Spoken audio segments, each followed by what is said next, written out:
Iran এইভাবে দেখাইছে, এইভাবে আমি যেভাবে দেখাইছি ঠিক এইভাবে দেখাইছে। ট্রাম্প ইরানকে যে শর্তগুলো দিয়েছিল, যে চুক্তিগুলো দিয়েছিল, সেই চুক্তিগুলোতে সই করার জন্য ট্রাম্প আহ্বান জানিয়েছেন।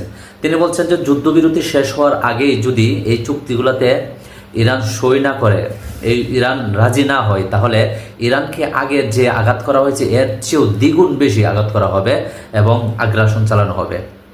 চুক্তিগুলো কি? চুক্তিগুলো হলো তাদের প্রধান দুইটি চুক্তি। সেটা হলো যে হরমুজ প্রণালী ইরান আর কোনো সময় অবরোধ করতে পারবে না বা আটকাতে পারবে না। দ্বিতীয় হলো যে অ্যাটম বোম তৈরি করার, অর্থাৎ পারমাণবিক বোম তৈরি করার জন্য যে ইউরেনিয়াম সমৃদ্ধকরণ ইরানে রয়েছে, এটা যুক্তরাষ্ট্রের কাছে হস্তান্তর করতে হবে বা অন্য কোনো দেশের কাছে বিক্রি করে দিতে হবে। ইরান কি এই চুক্তিতে রাজি হবে? না। ইরান এইভাবে দেখাইছে, এইভাবে আমি যেভাবে দেখাইছি ঠিক এইভাবে দেখাইছে।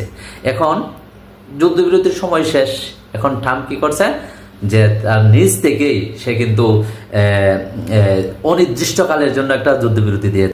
এবং দেখেন যে পাকিস্তানে কিন্তু প্রথম দফায় একটা আলোচনা হয়েছে, এখানে কোনো চুক্তি স্বাক্ষর হয় নাই, এবং দ্বিতীয় দফায় আলোচনা করার জন্য ট্রাম্প কিন্তু নিজে আহ্বান করেছিলেন ইরানকে।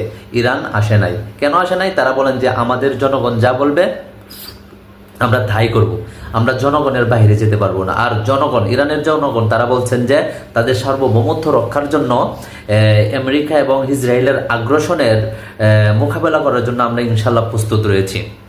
ইরানের জনগণ যেমন, ইরানের দেশটা ঠিক তেমনই।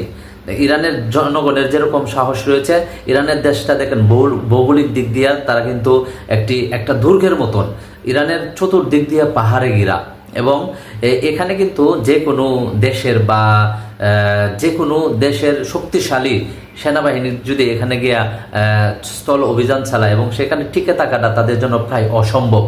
কারণ ইতিপূর্বেও যে বড় বড় পৃথিবীর মধ্যে শক্তিধর যে সেনাবাহিনীরা ছিল বা যুদ্ধ করতে, যেমন মঙ্গোলিয়ারা এবং রোমান সম্রাট যারা ছিল, তারাও কিন্তু ইরান দখল করতে গেছিল, কিন্তু তারা পারে নাই, ইনশাল্লাহ আর পারবেও না। আর এই যুক্তরাষ্ট্রের পতন কিন্তু ইনশাল্লাহ ইরানের মাধ্যমেই হবে।